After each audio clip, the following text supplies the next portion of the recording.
Hey, what's going on, everybody? This is Tyrone back with Tech Life. And here I have an article for you guys straight from T Mobile's newsroom. I will leave a link to it in the description so you guys could check it out.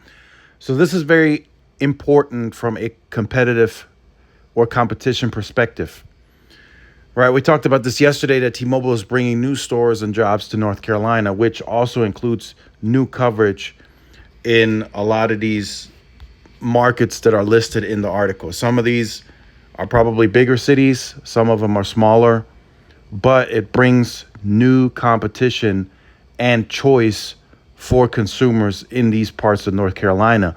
Now, T Mobile, we are 8 months into 2023 and they've built 130 new sites. Now, if I had to take a guess, they probably constructed some of those sites last year and they were turned on this year. Some of them were, of course, like newly built, but some of them, because I've seen that too often where they build a lot of sites the year prior and they just get turned on in 2023. I've seen it at my work site. My work site is constructed. It's not due to be turned on in 2024. So it's going to be a new build, an NSB for 2024, even though it was actually constructed and built in 2023. So there's a lot of stuff going on behind the scenes. So a lot of new sites are being built, are being upgraded this year, and I'm told more of that will happen even next year. So we might not see a large bulk of that coverage expansion until 2025, until those sites that are built are turned on. And some of that is not T-Mobile's fault.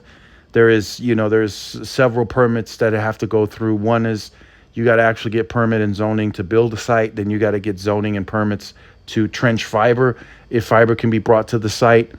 So that all has to be taken into consideration. And T-Mobile operating on a third-party basis with their leased fiber, they are always at the mercy of the third party. Hey, when can you put this fiber there?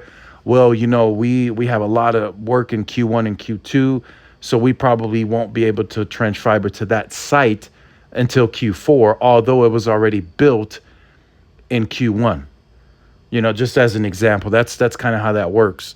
So that there's a lot of moving pieces that have to be all put together for T-Mobile to really get to where they need to get to. And a lot of that is just going to take time, right? The upgrades are easier and faster because the site's already turned on. There's already fiber to it. And all they have to do is upgrade the existing infrastructure, right? When it comes to these new site builds, so it's a bit of a headache, but they're getting there, right? And that's what's really unlocking this new option for the consumer to try T-Mobile, where previously T-Mobile either didn't exist via retail or they didn't exist via coverage. Now it's kind of one or the other, right? Well, it's kind of one, because speaking from a common sense perspective, T-Mobile should not add stores where they don't have coverage, right? That doesn't make sense. It's stupid, right? So logically speaking, if T-Mobile is adding a retail store, coverage would have already existed previously. And a lot of the times that's what it is. That's why they're catching up retail location pops to their actual pops. So there are still a lot of markets out there that have coverage but don't have retail presence. So that's still something that T-Mobile is catching up to as well. So this is something very interesting, something that T-Mobile will just have to grow into naturally with time. That's just something you can't do overnight, right? They're still going to be doing this in 24. They're still going to be doing this in 2025.